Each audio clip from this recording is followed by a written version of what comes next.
Good afternoon friends.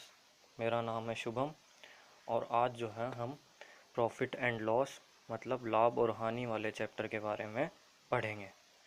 तो लाभ और हानि जो चैप्टर है इसके बारे में पढ़ने से पहले हमें दो चीज़ों का पता होना बहुत ज़रूरी है। पहली चीज़ तो ये है कि कॉस्ट प्राइस क्या होता है। कॉस्ट प्राइस जिसको हिंदी में बोला जाता है क्रय मूल्य, मतलब जिस मूल्य में हम चीज़ को खरीदते हैं वो उसकी कॉस्ट प्राइस कहलाती है।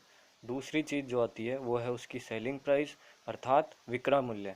इसका मतलब ये होता है कि जिस मूल्य में हम उस वस्तु को बेचते हैं वह उस वस्तु की सेलिंग प्राइस कहलाती है और इन्हीं के आधार पर जो है प्रॉफिट एंड लॉस जो है डिफाइन होते हैं। मान लो अगर कॉस्ट प्राइस जो है सेलिंग प्राइस से कम है तो उस वस्तु पे हमें क्या होता है प्रॉफिट, अर्थात कि अगर कॉस्ट प्राइस जो है सेलिंग प्राइस से कम है तो हमें क्या होगा प्रॉफिट। और लॉस कब होगा जब कॉस्ट प्राइस जो है सेलिंग प्राइस से क्या होती है ज़्यादा। अब इनके कुछ फॉर्मूलाज होते हैं जो मैंने लिख रखे हैं। पहला फॉर्मूला होता है प्रॉफिट का। प्रॉफिट इज इक्वल टू होता है selling price minus cost price.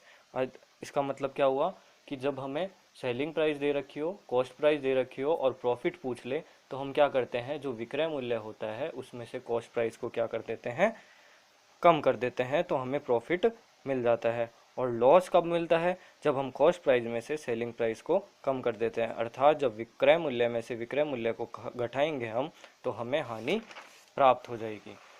अब इसके अंदर तीसरा जो फॉर्मूला है वो ये आता है कि जब प्रॉफिट या लॉस दिया हुआ हो और कॉस्ट प्राइस दिया हुआ हो, सॉरी सेलिंग प्राइस दिया हुआ हो और हमसे कॉस्ट प्राइस पूछ ले, तो इसका फॉर्मूला होता है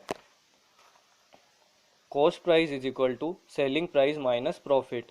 इसका मतलब क्या हुआ कि जब हमें लाभ या हानि दे रखा हो और साथ में विक्रय मूल्य भी दे रखा हो और हमसे क्रय मूल्य पूछ ले तो इसके दो फॉर्मूले होते हैं। पहला फॉर्मूला होता है क्रय मूल्य is equal to selling price minus profit.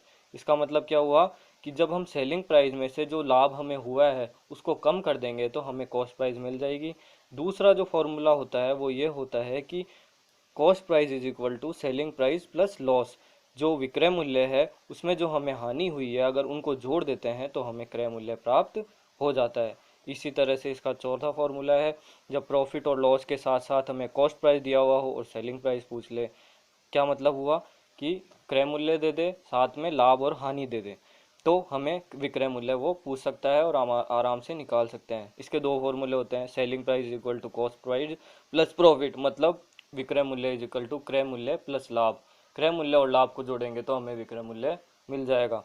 इसके बाद में दूसरा आता है selling price is equal to cost price minus loss. इसका मतलब क्या हुआ, जब विक्रय मूल्य प्राप्त करना हो और हानि दे रखी हो और क्रय मूल्य दे रखा हो तो क्रय मूल्य में से हम जो है उस हानि को घटा देंगे तो हमें जो है विक्रय मूल्य प्राप्त हो जाएगा। अब इसके हिसाब से हम पहला एग्जाम्पल लेते हैं। पहला एग्जाम्पल है Ram bot A fan from Shyam of rupees 200 and Shyam bought it of rupees 100, so find out the profit Shyam earned.